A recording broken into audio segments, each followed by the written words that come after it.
बचपन में हम दो तरह के बच्चे देखते हैं, एक तो शरारती बच्चे होते हैं, एक थोड़े मासूम से होते हैं। आप शरारती वाले में मेरा शुमार बिल्कुल कर सकते हैं ओके। और ना पढ़ने वाले बच्चों में भी बिल्कुल कर सकते हैं। तो जब आप कोई शरारत करते थे तो ज़्यादा डर किसका होता था, अम्मी का या अब्बू का, कि किसकी तरफ से अबू का ज़्यादा डर होता था, क्योंकि वो जो शाम का इंतज़ार होता है ना कि वाले साहब घर आ रहे हैं, और उनको पता उसमें चले। ज़्यादा फिर बंदा ना वैसे ही परेशान हो जाता है कि यार अब आएंगे तो क्या करेंगे। बिल्कुल। तो लेकिन ये एक ब्लेसिंग है, वालदैन जो है एक ब्लेसिंग है, and I am very happy कि मेरे वालिद साहब और मेरी वालदा ने बड़ी अच्छी हम सब बहन भाइयों की तरबियत की, और उसका नतीजा है कि आज जब मैं पीछे मुड़ के देखता हूँ तो मैं कहता हूँ वो अच्छा है, वो बेहतरीन है मेरे जैसे बच्चों के लिए तो एटलीस्ट।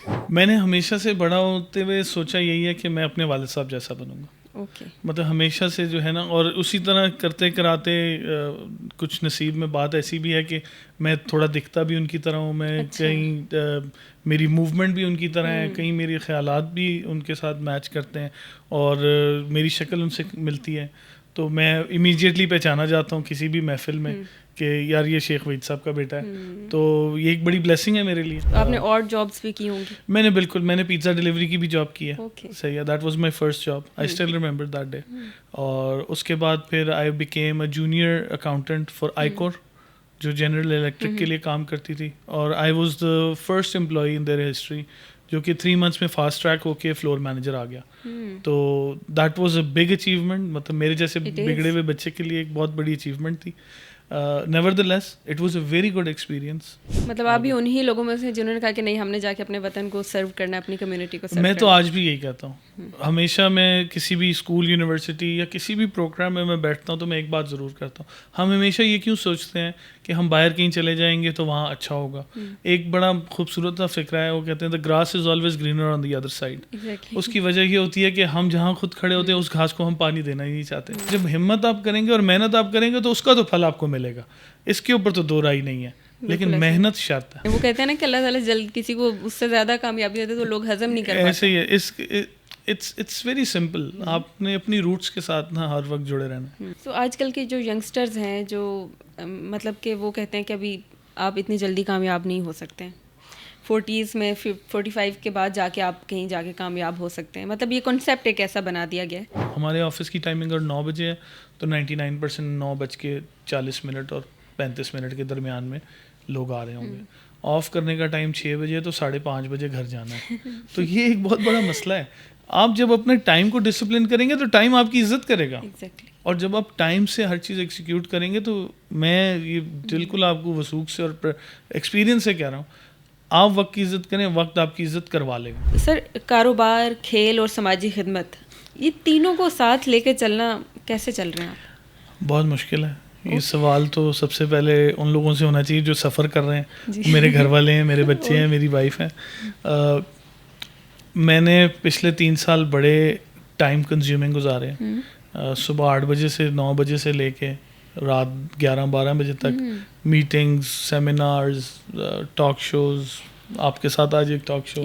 तो इस टाइम को, ये उनका टाइम मैंने डिस्काउंट करके कम्युनिटी को दिया है, क्योंकि डेफिनेटली जिस कम्युनिटी ने मुझे बनाया है उसको कुछ वापस भी करना है। मेरी भी कोई इस पे समझ लें कि जिम्मेदारी है मेरी कि मैं इसको फॉरगो करूं, कि मैं मेक श्योर करूं कि जो हमने किया, जो गलतियां हमने की, वो लोग हमसे सीख जाएं।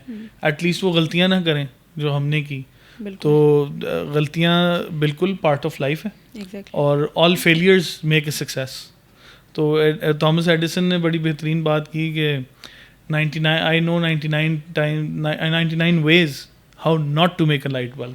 तो लेट्स बी पॉजिटिव ना, तो एक पॉइंट से उसने बना लिया।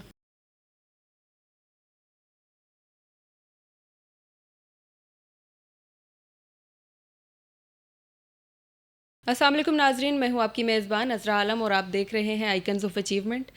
नाजरीन, एक बार फिर आप सबको खुश आमदीद कहती हूँ। आज के जो हमारे मेहमान हैं एक ऐसे नौजवान और बाकमाल शख्सियत हैं जिन्होंने न सिर्फ कारोबारी दुनिया में कामयाबी हासिल की बल्कि समाजी खिदमत और क़यादत में भी अपना नाम कमाया। जी हाँ, मैं बात कर रही हूँ फ़ाद वहीद साहब की, जो वहीद ग्रुप ऑफ कंपनीज़ के director operations and public relations हैं। इसके साथ साथ फौजी सुप्रीम कुकिंग ऑयल एंड बनस्पति के सीईओ हैं और बनू हफीज़ लग्जरी अपार्टमेंट्स के भी सीईओ हैं। नाज़रीन, तालीम के मैदान से लेकर कनाडा में स्नूकर के खेल में आलमी सतह पर कामयाबी हासिल करना, बिज़नेस लीडरशिप और कम्युनिटी सर्विस तक, ये कहानी है ख्वाबों, जिद्दोजहद और विज़न को हकीकत बनाने की। आइए गुफ्तगू का आगाज़ करते हैं।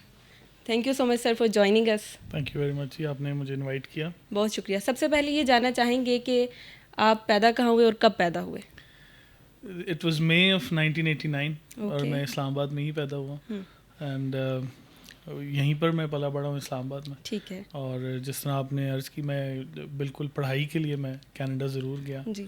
और वहीं पर फिर ये स्नूकर का सफ़र जारी हुआ। तो आप ये बताएं कि अभी मतलब मैं बचपन से अगर आपकी बात करूं तो बचपन में हम दो तरह के बच्चे देखते हैं, एक तो शरारती बच्चे होते हैं, एक थोड़े मासूम से होते हैं।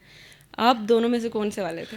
आप शरारती वाले में मेरा शुमार बिल्कुल कर सकते हैं ओके। और ना पढ़ने वाले बच्चों में भी बिल्कुल कर सकते हैं। अच्छा, मतलब आप एवरेज स्टूडेंट थे। मैं एक एवरेज स्टूडेंट था जी, बिल्कुल। ठीक है। तो स्कूल जाने का आपको शौक था या वालिदैन ने ज़बरदस्ती कहा कि नहीं जाना? नहीं, स्कूल तो बिल्कुल जाने का शौक नहीं था, तो हम तो कभी Okay. बेड के नीचे छुप जाया करते थे, अच्छा। कभी पेट का बहाना बना अच्छा, लेते आपने थे। भी मतलब ये बहाने किए हैं? ये तो वो बहाने हैं जो अज़ल हर से बच्चा अज़ल करता तक चलते रहेंगे और आज भी बच्चे यही बहाना करते हैं क्योंकि पेट दर्द नज़र नहीं आता ना, तो हम एग्जैक्टली। कहते हैं पेट में दर्द हो रहा है। बिल्कुल। तो आपका बचपन का जो तालीमी सफ़र है वो कैसा रहा?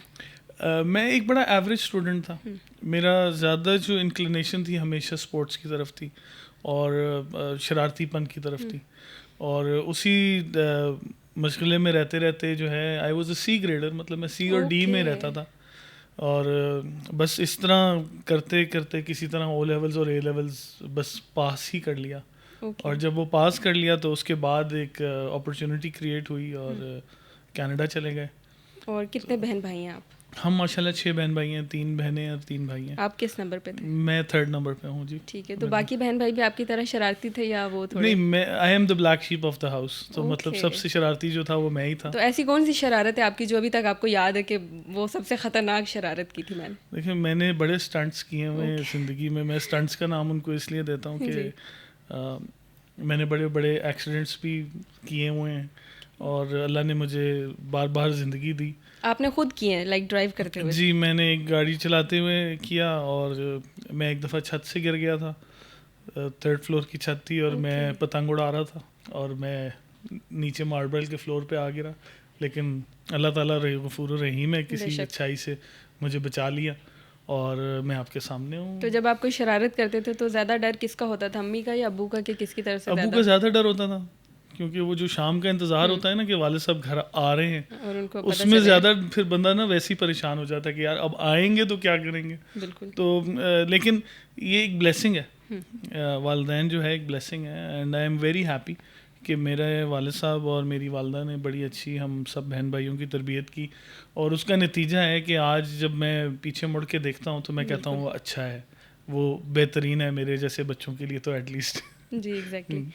तो ये बताएं कि आप जब आपको पढ़ाई का तो शौक़ नहीं था, तो मुझे नहीं पता आपने क्या सोचा होगा कि मैं बड़ा होके क्या बनूंगा?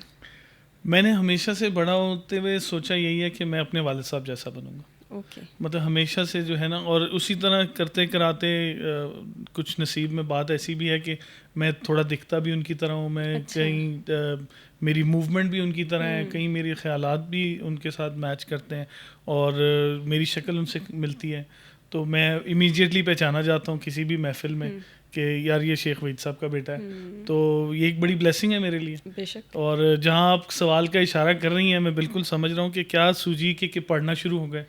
तो इस तरह के जब मैं कनाडा चला गया तो यहाँ तो बड़ा शरारती था और दोस्तियाँ बहुत ज़्यादा थी। तो वहाँ आपने जब कनाडा जाने का सोचा कैसे? फैमिली इमिग्रेशन हुई हमारी, हम सारे चले गए यहाँ सब से। गए फिर? ठीक है। और मैंने डिसाइड किया कि मैं वहीं रहूँगा क्योंकि मुझे नज़र आ रहा था कि अगर मैं वापस आऊँगा और मैं पढ़ूंगा तो मैं पढ़ूंगा नहीं, तो मैं फ़ेल हो जाऊँगा। तो मैं वहाँ रहना शुरू हो गया और वहाँ मैंने ये नोटिस किया कि मैं अपने कॉलेज में बड़ा ब्राइट था when versus two the other students. तो फिर एक दिमाग में बात है कि क्यों नहीं, अब बेहतरी का एक मौका मिला है तो बेहतर हो जाते हैं। तो अल्लाह ने किया, मैं I passed with my honours in my finance graduation. मैंने बिजनेस एडमिनिस्ट्रेशन में फाइनेंस में मेजर किया शेरिडन कॉलेज से जी। और आई पास्ड विद मेजर। वो शेरिडन कॉलेज में आपका जो एक्सपीरियंस रहा, वो तजुर्बा कैसा था, वो वक्त कैसा था? वो बड़ा बेहतरीन वक्त था। एक तो ज़िंदगी का आसान तरीका हर बंदा तलाशता है, मुझे थोड़ा ये फ़ायदा ज़रूर हुआ कि मैं जब अकेला वहाँ रहता था, मैं बिल्कुल अकेला रहता था कनाडा में। अच्छा, तो आपको मुश्किलात का सामना ज़रूर करना पड़ा हाँ, होगा। बिल्कुल। फैमिली आपका एक्सपेंसेस बर्दाश्त करी थी या आप नहीं, खुद? मेरी फैमिली, मेरे वाले साहब भी मेरा एक्सपेंस Okay. बर्दाश्त कर रहे थे। कुछ अर्सा मैंने बिल्कुल कोशिश की कि मैं जॉब करूँ, I was a little successful in that time as well, और फिर मैं वापस आ गया। आपने और जॉब्स भी की होंगी? मैंने पिज़्ज़ा डिलीवरी की भी जॉब की है। Okay. सही है, that was my first job, I still remember that day. और उसके बाद फिर I became a junior accountant for iCore, जो जनरल इलेक्ट्रिक के लिए काम करती थी, और I was the first employ in their history जो कि 3 मंथ्स में फास्ट ट्रैक होके फ्लोर मैनेजर आ गया। तो that was a big achievement, मतलब मेरे जैसे It is. बिगड़े हुए बच्चे के लिए एक बहुत बड़ी अचीवमेंट थी। Nevertheless it was a very good experience. तो देखें, यहाँ से अब तो मैं देख रही हूँ कि पाकिस्तान से लोग चाह रहे हैं कि हम बस बाहर जाएं, कोई मौका मिले कैसे भी बस निकल जाए इधर से। ऐसे ही। आप कनाडा छोड़ के इधर क्यों आ गए? मतलब क्या सूझी आपको? लेकिन सबसे पहले तो मेरे वाले साहब की जो चाहत है ना पाकिस्तान के लिए, और डेफिनेटली हमारी भी है, लेकिन उस वक्त की जो एक हमारा जो नादान डिसीजन होता है वही होता है कि हमने बाहर रहना। लेकिन my father was very adamant कि आप वापस पाकिस्तान आए, तो मैं वापस पाकिस्तान आ गया। आई गॉट मैरिड हेयर, और उसके बाद बस ये बिज़नेस शुरू हो गया, और इसके अंदर फिर रिप्रेजेंटेशंस आता शुरू हो गई। और उसमें जो अच्छा वक्त गुजारा और जो समझ का वक्त गुजारा वो ये था कि चीज़ों को समझना, वक्त को समझना, वैल्यू ऑफ मनी को समझना, और giving back to the community को समझना। बिल्कुल। तो वो समझते समझते हम यहाँ। मतलब आप भी उन्हीं लोगों में से जिन्होंने कहा कि नहीं, हमने जाके अपने वतन को सर्व करना है, अपनी कम्युनिटी को सर्व मैं तो करना आज भी यही कहता हूँ। हमेशा मैं किसी भी स्कूल, यूनिवर्सिटी या किसी भी प्रोग्राम में मैं बैठता हूँ तो मैं एक बात ज़रूर करता हूँ, हम हमेशा ये क्यों सोचते हैं कि हम बाहर कहीं चले जाएंगे तो वहाँ अच्छा होगा। एक बड़ा खूबसूरत सा फिक्रा है, वो कहते हैं the grass is always greener on the other side. Exactly. उसकी वजह ये होती है कि हम जहाँ खुद खड़े होते हैं उस घास को हम पानी देना ही नहीं चाहते, तो जब हम उसको पानी नहीं देते तो वो कैसे ग्रीन होगी। इसी तरह हमारे जितने डॉक्टर्स, इंजीनियर्स यहाँ बनते हैं और वो बाहर चले जाते हैं, तो हम ये फ्लाइट ऑफ ब्रेन जो है ना, हमारे ब्रेन फ्लाइट, ये बिल्कुल एग्जिस्ट करती है, और जब तक हम इस पर कंट्रोल नहीं करेंगे तो इसी तरह जब ये ब्रेन ड्रेन होता है तो साथ साथ हमारा फ्लाइट ऑफ कैपिटल हो जाता है, पैसे भी मुल्क से बाहर चले जाते हैं। तो हमें इस चीज़ पे फोकस करना है कि ये पाकिस्तान जो है ये बड़ी बेहतरीन दुनिया है और बड़ी लुक्रेटिव बिजनेस है यहाँ। ये झूठ है कि यहाँ कारोबार नहीं हो सकता, यहाँ बहुत अच्छे अच्छे कारोबार हैं। मैं कर रहा हूँ, बाकी लोग कर रहे हैं, बहुत लोग कर रहे हैं। वी डू अंडरस्टैंड हर जगह हर कारोबार में मुश्किलात ज़रूर हैं, लेकिन अब अगर आप कहें मैं हार मान के बैठ जाऊँगा तो फिर तो कहीं भी आप हार जाएंगे। तो इसमें कोई बुराई नहीं है। Pakistan is a beautiful country, और मेरा ख्याल है जितने प्रॉफिट रेशो पाकिस्तान में है दुनिया में कहीं नहीं है। तो ये तो टैप इन करने की बात है कि जितनी जल्दी आप अपने आइडिया को टैप इन कर दें। Exactly. So what do you think के नौजवान क्यों जाना चाह रहे हैं बाहर? मतलब उनकी तरफ से यही आ रहा है कि जॉब्स नहीं है। देखिए, ये बिल्कुल एक फुकदान ज़रूर है, लेकिन एंटरप्रेन्योरशिप भी तो एक चीज़ है ना। हमारे नौजवान इस तरफ क्यों नहीं आते कि हम कुछ नया बिजनेस शुरू करें? हम खुद से क्यों नहीं कुछ करना चाहते?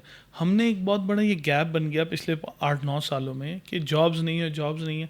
लेकिन क्या आज जो एंटरप्रेन्योर शुरू हुआ था, हम अगर छोटी छोटी मिसालें लें, इस्लामाबाद के अंदर ही भी अगर हम देखना शुरू हो जाएं, तो क्या इस्लामाबाद के अपने ब्रांड्स नहीं हैं?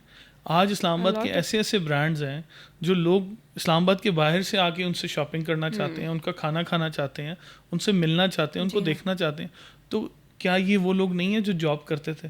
ये वही लोग हैं जो जॉब करते थे और कहीं एक आइडिया क्लिक हुआ और थोड़ी सी हिम्मत की, और फिर जब हिम्मत आप करेंगे और मेहनत आप करेंगे तो उसका तो फल आपको मिलेगा। इसके ऊपर तो दो राय नहीं है, लेकिन मेहनत शर्त है। बिल्कुल, मेहनत शर्त है। ये बताएं, वहीद ग्रुप ऑफ कंपनीज़ के साथ आप एज अ डायरेक्टर ऑपरेशन और पब्लिक रिलेशंस हैं, इसमें आप किस तरह अपना जो रोल है वो कर रहे हैं प्ले? देखिए, हमारे फैमिली ओन्ड बिजनेस है जी।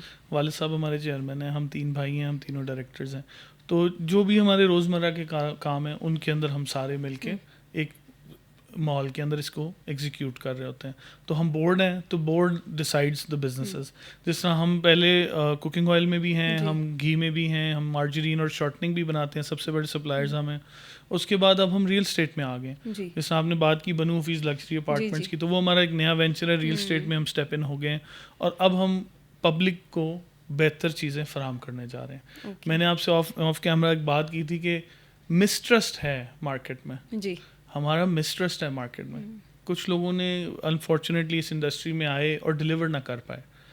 हम तो 60% कंस्ट्रक्शन करके और अब प्रोजेक्ट को लॉन्च करने जा रहे हैं, और उसकी वजह भी यही है कि आप पहले आएँ, अपना प्रोडक्ट देख लें, एग्जैक्टली। अपनी चीज़ देख लें, फिर उसको परचेज करें। तो एक कंफर्टेबिलिटी तय करने की ज़रूरत है, तो वो हम कर रहे हैं और मार्केट को चेंज दे रहे तो आप इस बारे में क्या कहना चाहेंगे, ये जो कहते हैं कि real estate is running low right हैं। नाउ? देखिए, it's never a bad time to invest in real estate, let's be very straight up. और दूसरी चीज़ उसमें समझने की है कि आबादी बढ़ रही है दुनिया की, वेयर ज़मीन उतनी रह जा रही है। तो जब ज़मीन उतनी रह जा रही है तो ज़मीन स्कैर्स है और आबादी जो है वो वेरिएबल है, तो इसका मतलब है ज़मीन की प्राइस बढ़ती रहेगी। और जब हम कहते हैं ना कि बुरा वक्त है किसी भी बिजनेस में, किसी भी चीज़ में, तो I think it's the best time to buy, क्योंकि प्राइसेस उस वक्त सबसे नीचे होती हैं। तो अगर आप उस वक्त इन्वेस्ट करेंगे तो आप प्राइस हाइक से बच जाएंगे। वो तो बायर के लिए फ़ायदा होगा ना, जो बेचारा सेल कर रहा है उसका क्या? देखिए, सेलर जो है ना, कभी भी 99% वो नुकसान नहीं कर रहा होता। बिल्कुल। वो ब्रेक इवन पे भी बेच रहा होता है, वो नुकसान पे भी बेच रहा होता है। और जिसका बिजनेस होता है, he has to make sure कि बिजनेस में मूवमेंट हो। अगर बिजनेस में मूवमेंट है तो इट्स अ सक्सेसफुल बिजनेस। हर बिजनेस 100% प्रॉफिट नहीं कमा रहा होता, there is a small percentage जो वो उसका प्रॉफिट होता है, और वो जायज़ है, वो लेना चाहिए।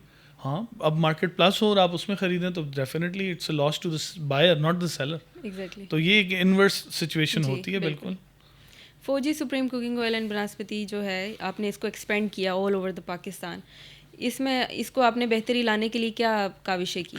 देखिए, सबसे पहले तो हमने जब ब्रांड लॉन्च किया इसको, तो हमने मेक श्योर किया कि इसकी अवेलेबिलिटी हो हर बेहतर जगह पे, हर जगह पर ये अवेलेबल हो, जहाँ आप शॉपिंग करने जाएं आपको मिले। वंस हमने वो कंप्लीट की तो उसके बाद इसको हम सेकंड स्ट्रैटेजी फेज़ में लाए कि क्वालिटी कितनी अच्छी है हमारी। तो हमने मार्केट से बेहतर क्वालिटी देने की कोशिश की और अल्हम्दुलिल्लाह हम उसमें सक्सेसफुल हैं। हमने वज़न पूरा दिया, क्वांटिटी और क्वालिटी दोनों का ख्याल रखा गया। जब उस पर हम आ गए तो उसके बाद हमने मार्केटिंग डिफरेंट स्ट्रैटेजीज़ हैं, जिस तरह आप सोशल मीडिया देख लें, आप बिल बोर्ड्स देख लें, वर्ड ऑफ माउथ तो हमारी सबसे बड़ी जो है ना स्ट्रेंथ जो है, मैं कहूँगा हमारे क्वालिटी की, वो वर्ड ऑफ माउथ है। आप आज किसी से अल्हम्दुलिल्लाह पूछ सकते हैं कि क्वांटिटी और क्वालिटी में we make sure we are a stamp, मतलब कॉम्प्रोमाइज़ नहीं कर रहे हैं। अल्हम्दुलिल्लाह हम उसमें बिल्कुल कॉम्प्रोमाइज़ नहीं करते हैं। So you are quite young, और अभी इतनी सी उम्र में आपको इतनी कामयाबी मिल गई, आप इसको कैसे हज़म कर रहे हैं? वो कहते हैं ना कि अल्लाह ताला जल्द किसी को उससे ज़्यादा कामयाबी देते तो लोग हज़म नहीं कर पाते। ऐसे ही है, इट्स वेरी सिंपल। आपने अपनी रूट्स के साथ ना हर वक्त जुड़े रहना। और फिगरेटिवली और फिजिकली बताऊं तो जिस घर में मैं पैदा हुआ था, जिस रावलपिंडी में वो घर है, करतारपुरा, अगर आपने सुना हो, बड़ी फेमस फूड स्ट्रीट बन गई है वहाँ, तो उसमें गली है, उसके अंदर मेरा घर है। तो अल्हम्दुलिल्लाह वो फिज़िकली अल्लाह ने हमारे पास ही रखा हुआ है, हमारे पास है, तो हम उस घर को विज़िट भी करते हैं। अच्छा। उस मोहल्ले में सारे लोग मुझे आज भी जानते हैं, हमारे वालिद साहब को हम सारी फैमिली उधर रेगुलरली विज़िट करती है। तो फिज़िकल जो बॉन्ड है वो भी रखा हुआ है। और सेकेंडली बात ये समझने की कि जब आपको अल्लाह ताला ने फल लगाया तो झुकना ज़रूरी है। और जिस दरख्त पे जितने फल हैं वो उतना ही झुका होता है, वो उतना ही झुका होता है। तो इट्स अ सिंपल स्ट्रैटेजी। और इसका स्ट्रैटेजी भी क्या, मैं तो उसको कहूँगा एक नॉर्मल लाइफस्टाइल है। आप अपने आप को समझा लें कि यार मैं कोई बहुत बड़ी चीज़ हूँ, तो मतलब it's not going to take you anywhere. लेकिन अगर आप उसी इंसान तो वही है जो 2 रोटियाँ खा रहा है। आप ज़्यादा पैसे कमाने से ज़्यादा खाना नहीं खा सकते, तो कम पैसे कमाने से ज़्यादा रोटी नहीं खा सकते। तो at the end of the day आपको आजिज़ होना है, आपको रिलैक्स होना है, आपको अंडरस्टैंड करना है कि ये पब्लिक के लिए giving back to the community है। इसको अंडरस्टैंड करना ही बहुत बड़ा एक जद्दोजहद है। जब हम किसी पोजीशन पे आते हैं तो पावर्स मिलती हैं, तो पावर्स के साथ ना आप थोड़ा सा मिसयूज़ करना शुरू कर देते हैं, कहीं इसको इंजॉय करना शुरू, तो उसको उस काम के लिए लगाएं जिसके लिए उसकी ज़रूरत है। जैसे मैंने इस्लामाबाद चैम्बर में 2 साल खिदमत अंजाम दी, तो it was all about the community. मेरे पास जो आया अल्हम्दुलिल्लाह, मैं अगर पर्सनली भी उसका काम कर पाया तो मैंने पर्सनली भी किया कि अगर कोई मेरे पास आ ही गया तो यही बहुत बड़ी नेमत है कि कोई आप तक चल कर आ जाए और उसका काम आपसे हो जाए। तो आई थिंक हम सबको मिल के एक दूसरे की इज़्ज़त भी करनी चाहिए, एक दूसरे के काम करने चाहिए जो हम कर सकते हैं, एक दूसरे की हेल्प करनी चाहिए। बिल्कुल ऐसा ही है। तो आजकल के जो यंगस्टर्स हैं, जो मतलब कि वो कहते हैं कि अभी आप इतनी जल्दी कामयाब नहीं हो सकते हैं, 40s में 45 के बाद जाके आप कहीं जाके कामयाब हो सकते हैं, मतलब ये कॉन्सेप्ट एक ऐसा बना दिया गया है। उनको आप क्या कहना चाहेंगे कि कैसे आप कामयाबी की राह पर गामजन हो सकते हैं? लेकिन सबसे पहले तो एक मिसकंसेप्शन है कि हम हमेशा वेस्ट को देखते हैं और वेस्ट को देख के हम अपनी स्ट्रैटेजी ड्राइव करते हैं। तो वेस्ट में तो 16 साल का बच्चा होता है घर से निकाल देते हैं वाले साहब उसके, और फिर वो ऑड जॉब्स करता करता by the time he is 35 और समथिंग, तो उसको वो एक्सपीरियंस मार्केट का मिल चुका होता है जो हमारे बच्चों को 24-25 साल के बाद मिलना शुरू करता है। तो सबसे पहले तो वो 8-9 साल का गैप है हमारा। तो जिस बच्चों ने या जो भी मेरी बात सुन रहे हैं ऑडियंस बच्चे, मैं उनको इनकरेज करूँगा कि अपने बच्चों को यंग एज से ऑड जॉब्स की तरफ लाएं। उनको कोशिश करें कि वो ऑफिस में इंटर्नशिप्स करें, डिफरेंट जगहों पर जाएं और इस कॉन्फिडेंस को पैदा करें कि वो पब्लिक डीलिंग में आए। सबसे बड़ा प्रॉब्लम हमारा है पब्लिक डीलिंग। हमारा जो फियर ऑफ टॉकिंग है ना, ये सबसे बड़ा मसला है। अगर इस फियर को हम ओवरकम कर सकें तो हम चीज़ें आसान कर लेंगे। नेगोशिएशन होती है इसके अंदर, बात होती है किस तरह नेगोशिएट किया, किस तरह अपने आप को प्रेजेंट किया और कम्युनिकेट कैसे किया। तो आज अगर आप देखें तो अब सारे स्कूल्स जो है ना वो इस तरफ लग गए हैं कि बच्चों को ड्रामा स्कूल्स और ये सारी चीज़ें पहले भी थी, लेकिन ये दरमियान के एक जनरेशन से मिस हो गई हैं। तो अब वो दोबारा लाना ज़रूरी है। कामयाब होने के लिए 2 चीज़ें बड़ी ज़रूरी हैं, एक इंतज़ार सही करना और दूसरा मेहनत सही करना। 2 चीज़ों पे मैं एटलीस्ट देखता हूँ पाकिस्तान में फुकदान है वक्त का। हमारे ऑफिस की टाइमिंग अगर 9 बजे है तो 99% 9:40 और 35 मिनट के दरमियान में लोग आ रहे होंगे। ऑफ करने का टाइम 6 बजे है तो 5:30 बजे घर जाना है। तो ये एक बहुत बड़ा मसला है। आप जब अपने टाइम को डिसिप्लिन करेंगे तो टाइम आपकी इज्जत करेगा। और जब आप टाइम से हर चीज़ एग्जीक्यूट करेंगे तो मैं ये बिल्कुल आपको वसूख से और एक्सपीरियंस से कह रहा हूँ, आप वक्त की इज़्ज़त करें, वक्त आपकी इज़्ज़त करवा लेगा। बिल्कुल। तो ये बताएं कि आपके टीचर्स, उनको पता होगा कि ये बच्चा इतना पढ़ाई में इंटरेस्टेड नहीं है, अब वो देख रहे हैं कि यही बच्चा अब इधर पहुंच गया है तो आपका कभी इंटरेक्शन हुआ अपने टीचर्स के साथ और उनके क्या आपके लिए मेरे बड़ा खूबसूरत मेमोरी मेरी 2 हैं। एक मेरी टीचर थी, मुझे वो रिसेंटली एक जगह मिली, तो उनको तो ज़ाहिर बात है नहीं याद होगा कि 100 हज़ारों बच्चे उन्होंने पढ़ाए, लेकिन मैंने उनको रोक के तो अपना इंट्रोडक्शन कराया तो ज़ाहिर बात है उनको याद नहीं था। लेकिन जब मैंने उनको कुछ शरारतें ऐसी याद कराई कि जो मैं ही कर सकता था तो फिर उनको थोड़ा याद भी आया। लेकिन जब मैंने उनको बताया ना कि आज मैं उस टाइम में senior vice president Islamabad chamber serve कर रहा था, तो शी वॉज़ वेरी हैप्पी। और दूसरा, मेरे जो स्कूल के प्रिंसिपल थे वो मुझे एक तकरीब में मिल गए और उनको मैंने याद कराया कि मैं आपके स्कूल में था और आप मुझे इस तरह पनिश करते थे। तो मैं असल में शॉर्ट्स नहीं पहनता था अपने स्कूल में। अच्छा। मैं पूरे स्कूल में वाइड लड़का था जो शॉर्ट्स नहीं पहनता था, एंड शॉर्ट्स वर मैंडेटरी। तो मुझे रोज़ पनिश किया जाता था। तो पूरे समर्स जो था मैं पनिश ही रहता था। सुबह 40 मिनट्स में पनिश रहता था। तो इसलिए मैं अपने स्कूल की जीनत बन चुका था और सबको पता था कि यही है। तो जब मैंने उनको याद कराया तो आई still remember he had tears in his eyes and he was very proud of me. और बात यह है कि ये वो टीचर हैं, रूहानी उस्ताद इनको हम समझते हैं और कहते हैं। और मैं समझता हूँ अगर ये टीचर्स ना होते ज़िंदगी में तो शायद मैं आज यहाँ ना होता। बिल्कुल ऐसा है, टीचर्स की वजह से। लेकिन अनफॉर्चुनेटली ये है पाकिस्तान में कि टीचर्स को उस तरह से नहीं आप ट्रीट कर रहे होते।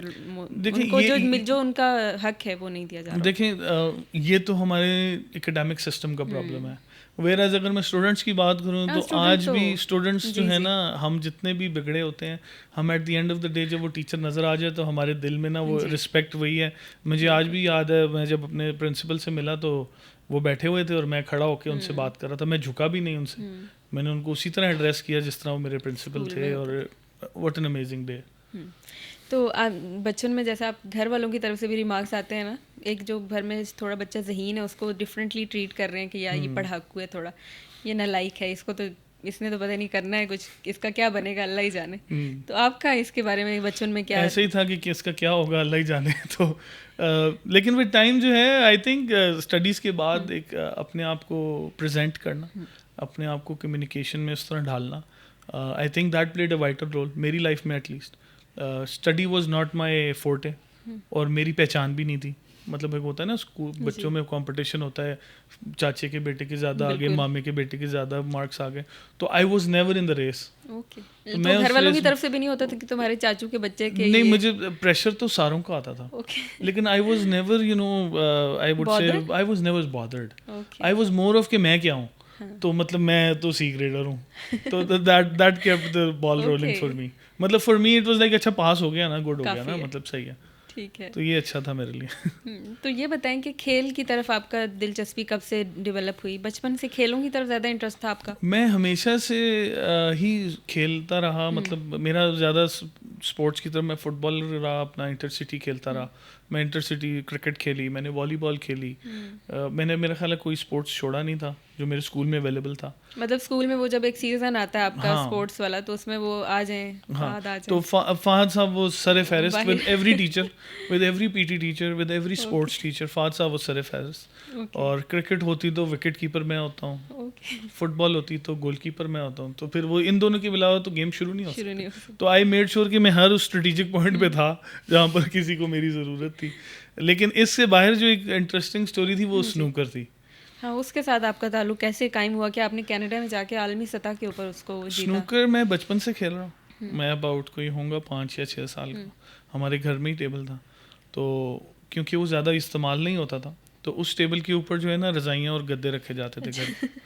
तो जब मैं स्कूल से आता था तो मैं सारे पहले वो बिस्तर उतारता था, उससे उसको साफ़ करता था, बॉल्स निकाल के साफ़ करके टेबल पे, और फिर मैं 2-3 घंटे लगा रहता था।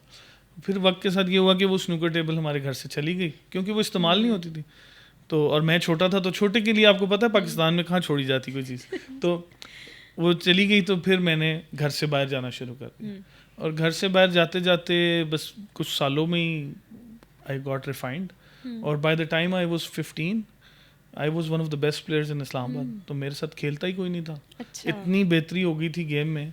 जबरदस्त। और फिर एक वक्त आया कि मैंने स्नूकर कम कर दी, ख़ास तौर पे जब मैं कनाडा गया तो आई मेड श्योर कि यार मैं खेलूँ नहीं, क्योंकि मेरे दोस्त कम थे वहाँ। अगेन वही बात है कि मैं पढ़ता ही ना, तो वहाँ दोस्त कम थे।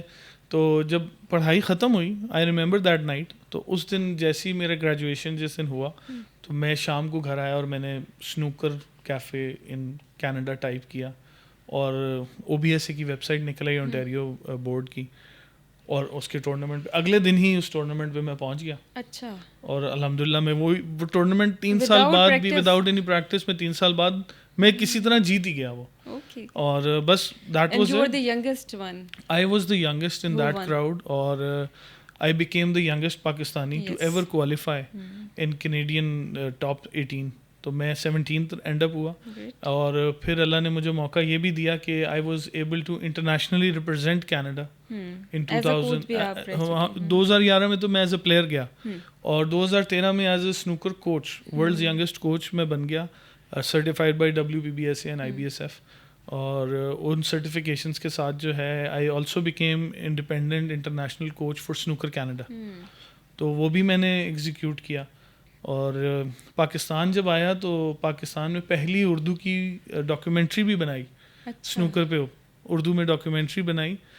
वो किसी वजह से रिलीज़ ना हो पाई, ओके। और आज तक वो मेरे आर्काइव में है। तो आप अब रिलीज कर दें? वो इंशाल्लाह एक प्लान उसके लिए भी मैंने निकाला है, और मैं चाहता हूँ, क्योंकि Pakistan is a beautiful land of sports It is. People. आप देखें अभी वर्ल्ड एमेच्योर चैम्पियंस हमारे 5-6 हैं, प्रोफेशनल में इस टाइम कोई नहीं है, लेकिन एमेच्योर वर्ल्ड एमेच्योर चैम्पियंस हमारे हैं। तो I am in a hope कि इंशाल्लाह करें, चलें, अल्लाह करे मेरे हाथ से ही कोई बन जाए, लेकिन एक प्रोफेशनल स्नूकर प्लेयर पाकिस्तान होना में चाहिए। चैम्पियन होना चाहिए। लेकिन अभी ये रिसेंट, जावलिन थ्रोअर थे Javelin. अरशद नदीम। तो उनको भी किसी ने, हुकूमत की तरफ से उनको कोई सपोर्ट नहीं मिली थी? नहीं, I think there is been lots done, okay. काफ़ी चीज़ें हुई हैं। शायद हम उन चीज़ों को उस तरह रिस्पेक्ट नहीं देते, माइट। क्योंकि आई थिंक अरशद नदीम साहब मेरे पास चैम्बर भी आए, अच्छा, मैं सीनियर वाइस प्रेसिडेंट था, ओके। तो वो चैम्बर भी आए, and business community of Islamabad was very kind. हमने उनको एक चेक पेश किया, अच्छी रकम का था, बड़ी हैंडसम अच्छा। रकम का था, और इसी तरह काफ़ी लोगों ने, काफ़ी बिजनेसेस ने उनको सपोर्ट भी किया। आई थिंक और भी लोगों ने काफ़ी चीज़ें किया उनको होगा। दी हैं, और I think he is very successful. अभी वो मेरा ख्याल है मज़ीद वर्ल्ड चैम्पियनशिप 1-2 और जीत गए हैं तब से लेके अब तक। तो अरशद नदीम साहब का केस इज़ वेरी डिफरेंट, और आई होप कि वो दोबारा हमारे लिए जावलिन थ्रो करें और We फिर hope. से चैम्पियनशिप लाएं घर। बिल्कुल। तो उन स्टूडेंट यंगस्टर्स को आप क्या कहना चाहेंगे, चाहे वो मेल्स हैं या फीमेल हैं, जो जिनका इंटरेस्ट जो है वो खेलों की जानिब पे है, या जो स्नूकर के लिए ज़्यादा इंटरेस्टेड है? लेकिन पाकिस्तान में there is a problem of playing sports. हमारा इंस्टीट्यूशनल लेवल पे सपोर्ट नहीं है, इतनी ज़्यादा नहीं है, थोड़ी जी। बहुत है, लेकिन ब्रेकिंग द शैकल्स हैं ये। ये अरशद नदीम ने ब्रेकिंग द शैकल्स किया कि मतलब वो ग्लास सीलिंग को तोड़ा और उसमें से वो एक चैम्पियन क्रिएट हुआ और वो बाहर आ गया। इसी तरह स्नूकर में मोहम्मद आसिफ ने किया। तो डेफिनेटली देयर इज स्पेस, लेकिन उसको अचीव करने के लिए जो शैकल है ना, वो पहले आपको खुद तोड़ना है। हम जो भी स्पोर्ट्समैन होता है ना, उसका एक ही स्पिरिट होता है कि I have to win the game. और जोन सा स्पोर्ट्समैन यही सोचता रह जाता है ना कि यार मैं पहले चीज़ें अच्छी मिल जाएं बाद में स्पोर्ट्स, तो I think he that is not a sportsman. एक स्पोर्ट्समैन के लिए सबसे ज़्यादा ज़रूरी है उसका स्पिरिट, सबसे ज़्यादा ज़रूरत है उसकी विल। मैंने बड़े कम चीज़ों में, बड़े कम रिसोर्सेज के अंदर लोगों को चैम्पियंस बनते देखा है, बनते हैं, और वो अपनी विल से और अपने टैलेंट से बनते हैं। और definitely there is a point when you need all these, आपको कोचेस चाहिए होते हैं, आपको इक्विपमेंट चाहिए होता है, but you have to reach a certain level to get there. तो आई थिंक इट्स इम्पॉर्टेंट कि हम सब जो हैं, ख़ास तौर पे जो मेरी बातें सुन रहे हैं बच्चे और बच्चियाँ, स्पोर्ट्स में बिल्कुल दिलचस्पी लें, लेकिन अपना एवेन्यू भी तलाश करें साथ साथ। There is lots of sponsors out there who can support you, लेकिन घर वालों को पहले मना लें। हमारे घर वाले सबसे बड़ा हर्डल होते हैं स्पोर्ट्स में किसी बच्चे को आने। आप पढ़ने के लिए कहेंगे ना तो वो आपको चीन भेज देते हैं, मैं देख रहा हूँ। मतलब लोग पैसे खर्च रहे हैं, जिसकी इस्तात नहीं भी है वो कहीं से उधार लेके किसी तरह भी बच्चे को पढ़ने भेज देता है। लेकिन अगर एट द अदर एंड हम देखें तो क्या वो बच्चे सक्सेसफुल किस लेवल पर हो रहे हैं जाकर, तो समझना ये भी है साथ हमने कि अगर स्पोर्ट्स में वो पैसे कमा सकते हैं और स्पोर्ट्स में एक ज़िंदगी कमा सकते हैं तो व्हाई नॉट। मतलब हमारे क्रिकेटर्स हैं तो आपकी यही है ना कि आपने अर्न करना है फॉर द लिविंग। अब मेन स्ट्रीम में हमारे पास स्पोर्ट्स क्योंकि कम है, हमारे पास स्पोर्ट्स में क्रिकेट है सिर्फ मेन स्ट्रीम में। हाँ। उसके अलावा जितने मेन स्ट्रीम, हॉकी हमारा थोड़ा मेन स्ट्रीम है, लेकिन बाकी सारे इतने मेन स्ट्रीम नहीं है, तो उसमें इतने पैसे नहीं है। तो जब तक वो मेन स्ट्रीम एवेन्यूज़ नहीं क्रिएट होंगे तो पैसे नहीं जनरेट होंगे। बिल्कुल। अच्छा, जैसा कि हमारे प्रोग्राम का नाम है आइकन्स ऑफ अचीवमेंट, तो वो बच्चे जो कुछ अचीव करना चाह रहे हैं और मोटिवेशन लूज़ कर चुके हैं अपनी, उनको आप कौन से 3 पॉइंट्स इंपॉर्टेंट बताएंगे? मोस्ट ऑफ द टाइम हम ये सुनते हैं, I don't know it's a myth और फैक्ट, कि जो कामयाबी है वो तो लक पे डिपेंड करती है। आपकी किस्मत में है तो आप कामयाब हो जाएंगे, अदरवाइज आप नहीं होंगे। नहीं, I disagree with that. I disagree, क्योंकि देखिए किस्मत डज प्ले अ फैक्टर, लेकिन विल होनी चाहिए ना। अगर आप अपने कमरे से बाहर निकल के मेहनत ही नहीं करेंगे तो आप ये चाह रहे हैं कि यहाँ बैठे बैठे मिल जाए सब, तो ये नहीं हो सकता। सेकेंडली जो सबसे ज़रूरी चीज़ है ना, you need to delete social media from your life. Okay, social media एक कंटेजियस एलिमेंट है। Is it possible? It is possible. इसको रिस्ट्रिक्ट तो किया जा सकता है। यस, रिस्ट्रिक्ट तो किया जा सकता है डेफिनेटली। आप देखें, आज आप सुनते हैं कोट्स किसी एक बंदे की सुनते हैं तो वो एक पॉजिटिव साइड पे लेके जा रहा है, लेकिन दूसरे नेगेटिव पे लेके जा रहा है। You have to decide what's you. लेकिन आप क्योंकि इन्फ्लुएंस्ड हैं बाय अदर्स, आप पहले अपने आप को ढूंढें।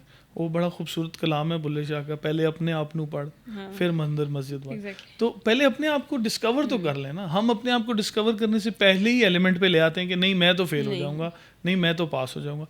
दूसरों को देख के इंस्पिरेशन हासिल करें, ना कि नेगेटिविटी हासिल करें। मैं आज आपके सामने बैठा हूँ, मैंने स्नूकर कनाडा में भी रिप्रेजेंट कर ली, मैं वर्ल्ड यंगेस्ट कोच भी बन गया, बस क्योंकि एक विल थी और विल के साथ चलता चलता यहाँ तक पहुँच गया। मैं आपको उस विल का एक बड़ा खूबसूरत सा वाक़या सुनाता हूँ। मैं टॉप 17 में जब एंड अप हुआ ना, तो मेरे से पहले 16 लोग थे जो were supposed to represent Canada internationally. लेकिन मेरी अल्लाह ताला से एक दुआ थी कि अल्लाह जी मैंने करना है, मैंने इंटरनेशनली रिप्रेजेंट करना है। तो मेरी किस्मत में ऐसे हुआ कि मेरे से अगले 16 लोगों ने रिजेक्ट कर दिया कि हम नहीं जा सकते किसी वजह से, कोई बिजी था, कोई कुछ था, कोई कुछ था। तो 17वें बंदे के पास कैसे आती है लक? वो लक, वो ये इतना सा लक फैक्टर था, लेकिन 17 तक पहुंचना मेरी मेहनत थी। बिल्कुल ऐसे ही। तो वो लक फैक्टर बिल्कुल था, लेकिन मेहनत ना होती तो वो लक फैक्टर मुझे घर आके नहीं कहना था CBSA ने कि भाई फाद साहब आप जाएं प्लीज़, आपके दिल में कुछ बात है, तो बाहर तो जाना पड़ेगा। तो sir, Islamabad United Lions club के पीछे क्या मकसद था? इस्लामाबाद यूनाइटेड लायंस क्लब जो है ना, लायंस क्लब इंटरनेशनल एक बहुत अच्छी ऑर्गेनाइजेशन है जो कि फलाई कामों में मदद करती है। तो जब मैं आया तो मैंने देखा कि हम ना फॉर्मल तरीके से कोई काम नहीं कर रहे हैं। मतलब हम कोई खाना बांट रहा है, कोई दवाइयाँ बांट रहा है, कोई कुछ कर रहा है, एक फॉर्मल स्टाइल नहीं है। तो उसको फॉर्मुलेट करने के लिए इस क्लब में मुझे हमारे दोस्तों ने इनवाइट किया, तो मैंने क्लब अपना बनाया। उसके बाद मैं रीजनल चेयरमैन भी बन गया इनका, और इस तरह करते करते हमने फॉर्मेशन दी कि हंगर ड्राइव के ऊपर एक बंदे ने, एक टीम ने काम किया, तो वो एक सेट पैटर्न क्रिएट किया कि हंगर को किस तरह मिटिगेट करना है, कि हम जो खाना लोगों को रोज़ प्रोवाइड कर रहे हैं उसको एक प्रॉपर तरीके से प्रोवाइड किया जाए, लोग बैठ के खाएं, इज़्ज़त से खाएं, सही है। इसी तरह जब हमने आई चेकअप्स किया तो हमने अच्छे मेडिकल कैंप्स लगाए, अच्छी जगहों पे लगाए, मेक श्योर किया लोगों को अपनी इज़्ज़त नफ्स से जो है ना मजरू ना किया जाए, तो वी मेड श्योर कि उधर फोटोग्राफी ना हो, इन सारी चीज़ों को देखा गया। इसी तरह हमने हंगर ड्राइव के बाद भी डायबिटीज़ एक बहुत बड़ा मसला है हमारे मुल्क में, तो उसके ऊपर हमने वर्किंग की, हमने फ्री उसमें सप्लाईज दी मेडिकल्स की, हमने फ्री मेडिसिन सप्लाई की। इसी तरह फिर एक क्लिनिक बना लिया हमने जो हमारे वालिद साहब के नाम पे है, अब्दुल वहीद क्लिनिक, वो भी इसी काम पे लगा हुआ है। हम मेक श्योर ये कर रहे हैं कि सिस्टमेटिकली डोनेशंस भी जो हैं वो सिस्टमेटिकली जाएं, ताकि एक निज़ाम हो जिसमें लोगों की इज्जत हो और इज्जत से मजरू ना किया जाए। ये जो आजकल का सोशल मीडिया ट्रेंड है ना, ये इट्स नॉट राइट। हाँ, मोटिवेशन के लिए ज़रूर करें, मैं इस चीज़ का बिल्कुल हामी हूँ कि मोटिवेशन के लिए करें। ओरिजिनल कैरेक्टर्स ना रखें। हाँ, आप ओरिजिनल कैरेक्टर्स को प्लीज़ उनको सामने मत लाएं। ये उनकी मजबूरी है और उस मजबूरी को इस्तेमाल ना किया जाए। बिल्कुल, सफ़ेद पोशी का भरम होता है। भरम होता है सर। कारोबार, खेल और समाजी खिदमत, ये तीनों को साथ लेके चलना कैसे चल रहे हैं आप? बहुत मुश्किल है। ये सवाल तो सबसे पहले उन लोगों से होना चाहिए जो सफ़र कर रहे हैं। मेरे घर वाले हैं, मेरे बच्चे हैं, मेरी वाइफ है।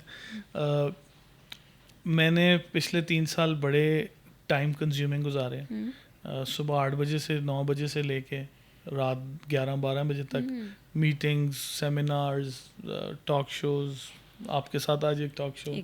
तो इस टाइम को, ये उनका टाइम मैंने डिस्काउंट करके कम्युनिटी को दिया है, क्योंकि डेफिनेटली जिस कम्युनिटी ने मुझे बनाया है उसको कुछ वापस भी करना है। मेरी भी कोई इस पे समझ लें कि जिम्मेदारी है मेरी कि मैं इसको फॉरगो करूं, कि मैं मेक श्योर करूं कि जो हमने किया, जो गलतियां हमने की, वो लोग हमसे सीख जाएं।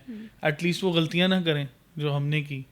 तो गलतियां बिल्कुल पार्ट ऑफ लाइफ है और all failures make a success. तो थॉमस एडिसन ने बड़ी बेहतरीन बात की कि 99 ways how not to make a light bulb. तो लेट्स बी पॉजिटिव ना, तो एक पॉइंट से उसने बना लिया। बिल्कुल। तो फैमिली टाइम आप कैसे मैनेज कर रहे हैं इतनी टफ रूटीन स्केड्यूल के साथ? मैं बड़ा ब्लंट हूँ when it comes to giving time to my family. और मैं अगर इवेंट्स से निकलता हूँ तो I make sure I tell the host कि भाई मैं अपने बच्चों के पास जा रहा हूँ, दे नीड मी। तो एवरीबडी नोज़ दिस कि मैं थोड़ा सा बिल्कुल टाइम कंज्यूम अगर करना चाहूँ तो मैं बच्चों के साथ करता हूँ, और मैं जाता हूँ घर, मैं मेक श्योर करता हूँ मैं उनके साथ टाइम स्पेंड करूँ। It's very important. बच्चों के साथ बॉन्डिंग इज़ वेरी इंपॉर्टेंट, और यही वो ज़िंदगी है जो मैं उनमें ट्रांसफ़र कर सकता हूँ। ये वो नॉलेज है जो मैं उनमें ट्रांसफ़र करूँगा तो they will become a better person than who I am. तो हर बंदे की कोशिश यही होती है। और तो अगली चीज़ हमारी होती है, हर बाप यही चाहता है, जैसा मेरे वाले साहब हमेशा यही चाहते हैं कि फ़हद मेरे से आगे निकल जाए, मैं ये चाहता हूँ कि अजलान मेरे से आगे निकल जाए। तो ये तो एक लाइफ का साइकिल है। जी बिल्कुल ऐसे ही। पेरेंट्स आर द वन जो आपको आगे जाता हुआ देख सकते हैं, दे आर द ओनली जहाँ पे हम हैं ये हमसे भी आगे जाएं। देखें, they are the only one. Exactly. मैं आज जिस स्टेज पे हूँ, आई थिंक सबसे बड़ा क्रेडिट तो मेरे वाले साहब का है, और पीछे फिर मेरी वालदा की, कि हमारी तरबियत ऐसी हुई कि मैं आज जहाँ भी जाता हूँ अल्लाह इज़्ज़त देता है, और जिस भी काम में हाथ रखते हैं वालिद साहब की इजाज़त उसमें शामिल होती है, और जब उनकी इजाज़त शामिल होती है तो दुआ भी शामिल होती है, और इससे अच्छी कोई ब्लेसिंग नहीं है। बिल्कुल बिल्कुल। आखिर में नौजवान नस्ल को आप क्या पैगाम देना चाहेंगे? मैं सिर्फ ये कहना चाहूँगा कि शॉर्टकट से ज़रा बाहर आ जाए। ये मत सोचें कि आप ओवरनाइट किसी भी तरह मिलियनेयर बिलियनेयर बन जाएंगे, नहीं। Let's start from the basics, और बेसिक्स को सही करने की ज़रूरत है। वक्त को, डिसिप्लिन को अचीव करें, और सबसे ज़रूरी चीज़ है have faith in your own idea. जब आप खुद ही अपने आप को डिस्करेज करते हैं तो आप किसी काम में किसी और को भी इनकरेज नहीं कर सकते। तो you have to make sure कि जिस काम में आपने ठान लिया है, खा वो कोई दुनिया का बंदा गलत कह रहा है या सही, it's you that has to decide, it's you that is going to tell that this is a success. तो अपनी सक्सेस को देखें, और हम इसको एज अ कोच अगर मैं आपको कहूँ ना, तो हम विजुलाइज करते हैं अपनी विन को, तो अपनी सक्सेसफुलनेस को विजुलाइज करें। वंस यू विजुलाइज दैट, इंशाल्लाह you will achieve it. Thank you so much sir, thank you so much for your time. नाज़रीन, उम्मीद करती हूँ कि आज की गुफ्तगू आपको बहुत पसंद आई होगी, लेकिन आज की इस नशिस्त से एक चीज़ वाज़ेह हो गई है कि मिस्टर फ़हद वहीद की जो शख्सियत एक हुमागीर मिसाल है, बिज़नेस लीडर हैं, इसके अलावा सर्विस कम्युनिटी के रहनुमा हैं, खेल के मैदान में चमकता हुआ सितारा हैं, और एक लंबी फहरिस्त है। तो इस कहानी से हमें ये भी सबक मिलता है कि मेहनत, विजन और ख़िदमत जब यकजा हो जाती हैं तो कामयाबी एक नई पहचान बन जाती है। मैं अज़रा आलम हूँ और आप आइकन्स ऑफ अचीवमेंट देख रहे थे। अगली नशिस्त में एक नई बाकमाल शख्सियत के साथ दोबारा हाजिर होंगी। तब तक के लिए इजाज़त दीजिए। खुश रहें, सलामत रहें। अल्लाह हाफ़िज़।